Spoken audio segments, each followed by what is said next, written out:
മലയാളത്തിന്റെ പ്രിയ നടനാണ് ഇന്ദ്രൻസ്. തയ്യൽക്കാരനായി വെള്ളിത്തിരയിലെത്തിയ അദ്ദേഹം അവിടുന്ന് കോമഡി നടനായി ബിഗ് സ്ക്രീനിലെത്തി.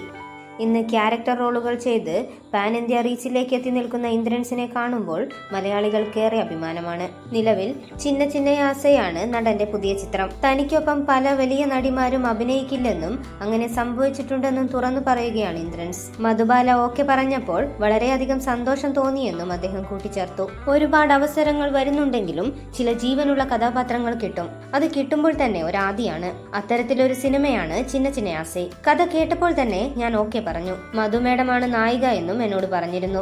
ആരാണ് മാധവൻ മാഷ് എന്ന് ചോദിച്ചാൽ പേര് പറയല്ലേ, തീരുമാനിച്ചില്ലെന്നേ പറയാവൂ എന്ന് അവരോട് പറയണമെന്നുണ്ടായിരുന്നു. അല്ലെങ്കിൽ ചിലപ്പോൾ അവർ വിളിച്ചന്വേഷിക്കും ആരാണ് ഇയാളെന്ന്. ചോദിക്കുമ്പോൾ അതിവിടെ കോമഡിയൊക്കെ ചെയ്ത ഒരുത്തനാണെന്ന് പറയുമ്പോൾ ചിലപ്പോൾ അവരതിൽ നിന്നും പിന്മാറും. അഭിനയിക്കാൻ ആഗ്രഹമുണ്ടെങ്കിൽ പോലും അവർ വരില്ല.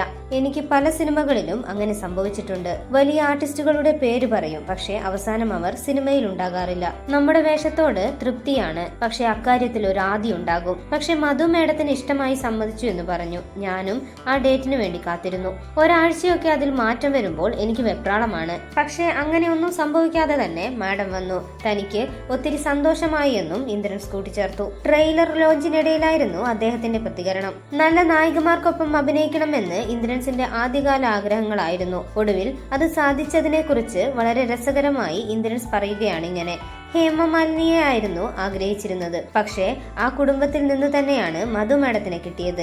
അന്ന് ആഗ്രഹിച്ചതെല്ലാം അങ്ങനെ ഒരു കോലത്തിലായിരുന്നപ്പോഴായിരുന്നു. ഇപ്പോഴും കോലത്തിനൊരു മാറ്റവും വന്നില്ല. പക്ഷേ ജനറേഷൻ മാറിയപ്പോൾ ഞാൻ എങ്ങനെയോ അവർക്ക് പാകമാകുന്ന ഒരാളായി. ഓരം ചേർന്ന് നിന്ന് പോകാതെ തുഴഞ്ഞതുകൊണ്ടാകാം ഇവിടം വരെ എത്തിയത്. അത് മാറിയ തലമുറയുടെ സമ്മാനമാണ്, അദ്ദേഹം കൂട്ടിച്ചേർത്തു.